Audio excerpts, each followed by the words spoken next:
Good morning, good morning. It's early in the morning. I woke up to a lot of talk about the accelerated dragon. I won't take up too much of your time today. I'm going to just be real brief on my views about the accelerated dragon. The accelerated dragon starts with e4, c5, knight f3. And in normal cases, it would be knight d6, knight c6, excuse me, followed by d4, c take d4, knight take, and an early g6 instead of d6 like the regular dragon. However, before we cover this variation, let's just go back to if um, black decided to play 2 g6 instead of 2 knight c6. And what we will have is still following the normal d4 and black plays bishop g7. White can take on c5, queen a5 check. c3 here is the strongest move, and this move actually kills anything that black could possibly think about doing with his bishop on g7. And as we see, as we play out the course of this line,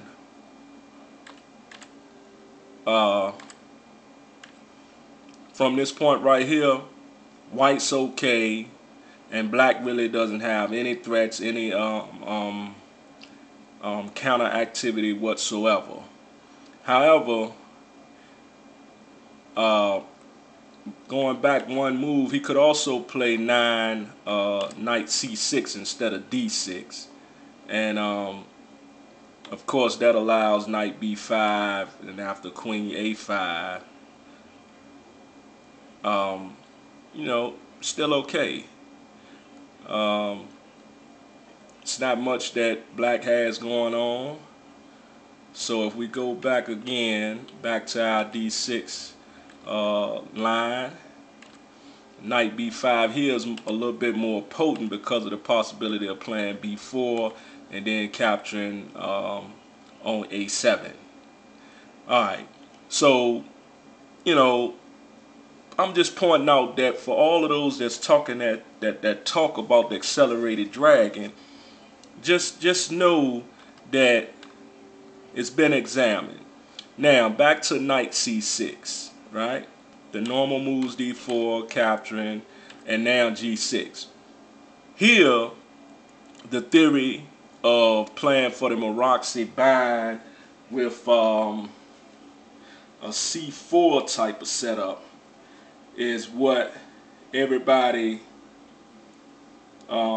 seems to have been focusing their attention on, as saying, that in that long positional struggle after 5c4,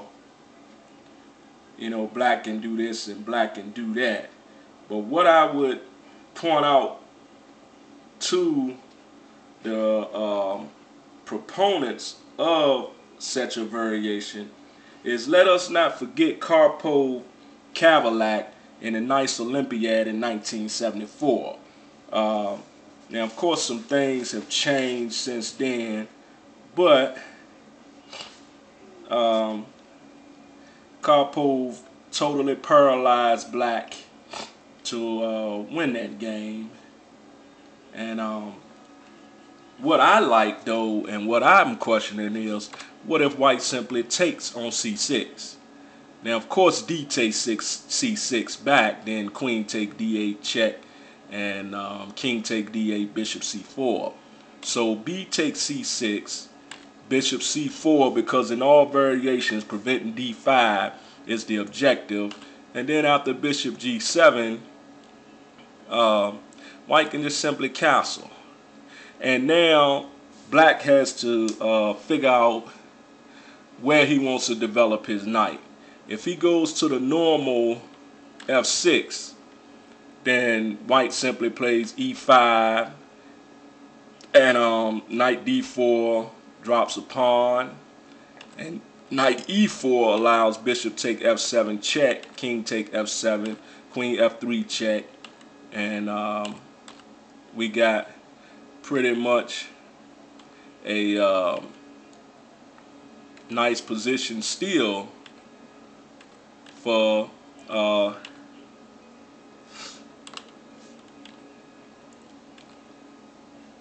white. You got me? And of course, black dropped a pawn in this variation too. Now, everything may not necessarily go as simple as what I've just shown you. But the point that I want to make is, if you're running around thinking that the accelerated dragon is a major threat to white, just keep in mind, nothing is always what it seems. TeamStevens, early in the morning, breakfast time. I love y'all all, man. Shout out. Shout out to the following people: David Pratt, proponent of the accelerated dragon; Brian Vaughn, puzzle solver; Christina Cancino; Josh Mandrique; Linda Myobi; Tanjika Stagg; Bobby Chandler; Dexter Wright; Lee Pitts; Ernie Slick; Jones Slick; Grandmaster Onus Chuck, thanks for coming out; Funda, Anthony; Chris Giafrida; Franco, Jose, Benita Young, and the whole TeamStevens. Peace.